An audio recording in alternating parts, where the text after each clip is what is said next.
What is up guys, today we're going to be talking about the scrap values in Rust and how I think personally they should be increased to help the solo player and not only the solo players but the smaller groups out there, because at the moment the scrap values are just really unbalanced for the solo players and the small groups of players out there, which is a bit of a problem because it takes so long to get anything done in this game, like as a solo player. And I don't know if any of you agree with me, but personally, like, I'm sitting around for fucking hours trying to get like a water pipe or just like anything from the get-go of a new server. I know you probably just say, oh, why are you even like changing server? Why don't you just stay on the same server that you're on when you've already got the blueprints on? Well, sometimes the server that you're on dies and you have no other option but to change, because, you know, playing on a server with 40 people out of 200 isn't really fun, for me at least. And when you're joining a new server, you know, you've got to do this all from scratch, and it takes a long time to do any of this. Of course, there's always variables, like you can bump into a random guy, kill him, get his gun, you know, research it that way or whatever, but all that aside, I've put this video together to see how long it takes to get a workbench level 2, and originally I was gonna make a video on how long it takes to get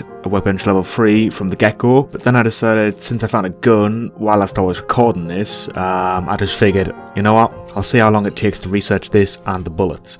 This is on a dead server. Well, not a dead server, this is on my own private server, and it's also on Hatters Island, so the resources are slightly more increased than they would be on the procedural island, so yeah. But anyway, I'm just going to show you guys just some gameplay of me just farming, and 2 scrap.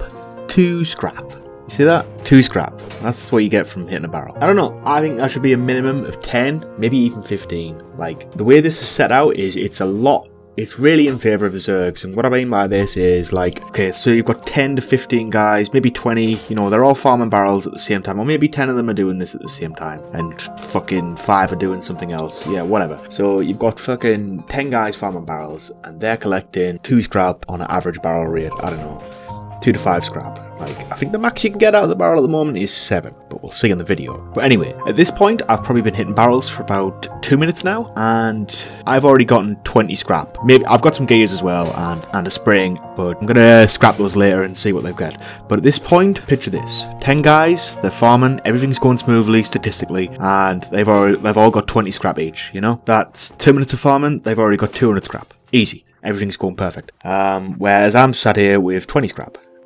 On a dead server, remember this is, you know, there's no PvP involved, there's nothing happening, I've got no risk of getting junked or anything like that. This is just a perfect run. This is 2 minutes into the wipe, guys. The Zerg has already got workbench level 1 and more, and you know, you times this by about half an hour. The Zerg has already got semi-rifles within the first hour of the wipe. Yeah, I'm sitting here trying to get a fucking workbench level 1 hour into the wipe. It's a bit unfair. What I think they should do is increase the scrap value, and that way the Zergs can get their rifles like they would anyway, and maybe the solo players and the smaller groups out there can catch up as well because the scrap values are increased. And I know maybe a concern is, yeah, they might get AKs instead of semi-rifles, but, you know, the point being is, you're trying to fight against these guys when you've got a workbench level 1, the best thing you can craft is probably a water pipe or something, you know. Yeah, it's fine, you can maybe kill 1 guy if you're good enough, but there's nothing you can really do when there's 10 guys pushing you at one single time, as a solo player at least. Maybe as a small group you can do something, but I think they should even the odds out a bit. Yeah, give the Zergs AKs, but at least the smaller guys can craft semi-rifles, revolvers, semi-pistols, whatever. You know, give them a fighting chance, because at the moment, like, you're fighting fucking guys with guns with sticks and stones, and it's not really fair, you know. And then again, you might have these guys who say, oh, you just shit at the game, you need to get better at the game, you can kill all these guys, easy. Yeah, maybe, but I'm just an average player, dude. I'm not something amazing, never claimed to be anything amazing, you know, I practice every now and then, whatever. But to be honest, I'm nothing amazing, dude. I'm just an average player who plays Rust, you know, I'm no PvP god, you know, I have my moments like everyone else does, but I can't kill 10 guys by myself, it's impossible, man. Maybe one day, maybe randomly, luckily, you know, every now and then. You're talking like one time in fucking 6 months or something like that, you know? But for the most part, I just get fucking wrecked. And I think that the odds need to be sort of like balanced out so that it helps the smaller guys and the smaller groups as well.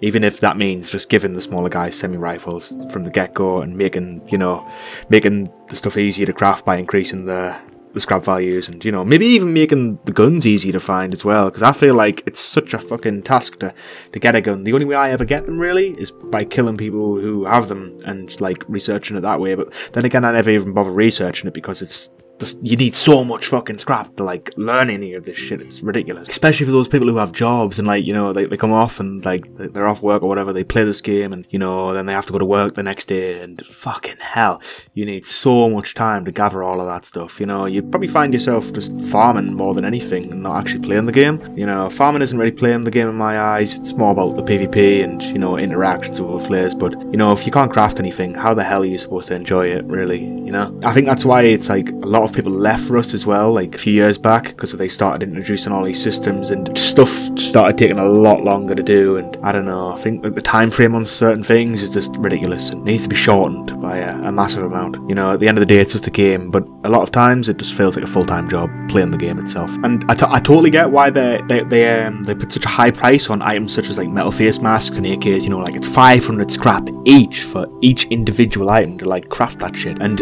obviously, if you price it so high, it's going to create major value, or I guess that's the idea. But you know, you can work your ass off and get that 500 scrap and research that after you've finally gotten a level 3 workbench as well, and you know, that is a lot of time just to get one item researched, you know, to be able to craft it. And you know, within that time frame, you've probably already been offline raided. You know, how much scrap can you really get in one day? Overall, I think the prices just need to be changed. I mean, yeah, maybe keep the metal armor and the AK like 500 scrap or like 250, but like the semi-rifle, like I think that's 200 scrap. I think it's 250. You know, maybe just decrease that to 100, and the semi-pistol as well. Like level 2 tier 2 items, they should be a lower price. Like it's crazy to farm that amount, especially if you're playing by yourself. You know. So, about 15 minutes in now, I finally found a gun. It was a Python, and there was ammo inside, so, you know, that's good. I think it shouldn't be restricted to higher tier loot areas such as the launch site. I think you should be able to find stuff like that on the road. You know, like a Python, revolver, you should be able to find them randomly in the loot crates, you know. I've already said this before though in a previous video, so it's kind of irrelevant. But yeah, I don't know if any of you guys like agree with my opinions or like disagree with my opinions. I'd love to know what you guys think, or how they should maybe change the system that they've got, or maybe even how they should just keep the system that they've got. Maybe some of you guys like it, maybe some of you don't. I don't know. Just tell me down below in the comment section what you guys actually, you know, what your opinions are, because I'd love to know. I'd love to know the community's opinions on all of these matters, and you know, maybe we can come to sort of some resolve, or maybe even like, you know, get the right system going somehow between all of us. I don't know, but yeah, I still love the game. You know, I play all the time. Well, I play as much as I can. You know, it's not a bad game. I still love the PvP. I still love the major loss you have when you die and you've got to like work your way back up from nothing again. Or like when you kill a fully geared guy and you have nothing but just a pipe, and you're like that mad rush that you get, you know, and you're fucking like, oh god, I gotta get his AK quick and kill everybody else. And you know, it's just fucking, it's sick, you know, but it's still got that appeal to it, to me. But yeah, as you've just seen, I finally got my workbench level 1 down, so you know, the plan was now to go to the mining outpost and farm the resources from there, since I'd just cleared out the launch site, and then head back and do a final swoop of the launch site once again once the loot had refreshed, so that I could, you know, get the loot from there. All of this said, I do think Rust is heading in the right direction. You know, they're adding a lot of variable stuff like the boats and stuff. When I initially heard about that, I was a bit skeptical on it, and I thought, oh god, here we go, they're going to have vehicles, it's going to ruin the game, everybody's going to have vehicles and just drive about. No, you're never going to be able to fight anybody because they're just going to run away in their vehicles or whatever. But you know, to my surprise, it actually turned out to be okay, so you know, it's a good little addition. And you know, I'm even like, I hope they add the cars in as well. You know, I think that'll create like a fun dynamic to the game as well, and maybe even let the players fly the Chinooks. But I think they should just do a little test on that first, just to see how it plays out. Maybe like a beta Chinook month or something like that, you know. It'll be fun to fly about in those things and have like a full squad just shooting out the heli at or like do a flying raid, you know. I think that would be insane. I actually took a lot of time out when they first initially added the Chinook into the game just to learn how to fly it, and that was a blast. Loved it. But yeah, certain items in certain workbenches, like if you actually have the item, I think they should be different prices depending on what the item actually is. Like say a water pipe, maybe keep that at 75, but like wooden embrasures for windows and stuff, maybe just make that like 10, you know, just have different prices for different items out there, because at the moment it's just like a solid price for the item that's at that tier of the workbench. You know, everything's 75 on workbench level 1, everything's 250 on workbench level 2, and everything's 500 on workbench level 3. So yeah, just maybe have variable prices depending on what item there is, because it's not really fair if you like want to research like a sword or something and it costs you 250.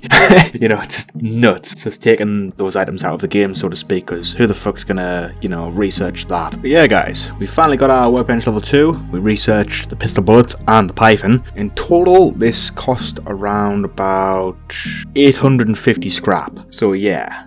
And this took about 45 minutes to do. You know, that's a long time. And remember, this was on a dead server, or a private server, and there was no interruptions, nothing like me getting killed randomly by NPCs or other players or groups of people. It was just purely farming, straight from, you know, just straight barrels, nothing else. Didn't farm the wood. I actually spawned that in just to fucking, you know, make a base and, you know, actually be able to place the workbench itself and, you know, have a TC and whatnot. So yeah, that took 45 minutes just to get the scrap, you know. God knows how much time you actually have to factor in to you know, farm a base and, you know, farm scrap at the same time and get a bow and be able to defend yourself and all the PvP fights between all of this stuff in a real game. But yeah, that was just purely, you know, farming, getting the resources, getting the workbench level 1, getting the workbench level 2, getting a gun, getting ammo, you know, 45 minutes flat. So that's a long time. But yeah, once again, just let me know down below in the comments what you guys think of this, if you want to change, if you don't want to change. If you want the right people to see this, I guess like and share the video as much as you possibly can. You know, it might get out there to somebody who's a developer of Face Punch. They might actually see it and agree with me, and then again they might not.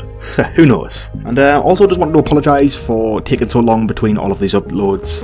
Not really, you know, been active on YouTube as a whole, and I'm sorry for that. Just haven't really been feeling it at all. I said that last time as well, but you know, it's just kind of dying for me, sort of thing. I'm trying to get back into the swing of things, but I don't know, I'm just not really feeling it. It doesn't mean I'm going to leave or anything, you know, I'm just having a little break, I guess. I'll get around to it again, don't worry. I'm not going anywhere. Also, I did actually start recording that solo series that I promised I was going to do for you guys. Did get a lot of footage, however it wasn't too great, just hit and miss. Ended up actually quitting that solo survival series and starting a new one. Also got a little bit more footage, then quit that one. What I'm probably going to do is just try another one, try and make some absolute mad plays, you know, try and get some insane footage and then compile an episode out of that. Anyway guys, hope you all enjoyed the video and I will see you all in the next one. Peace guys.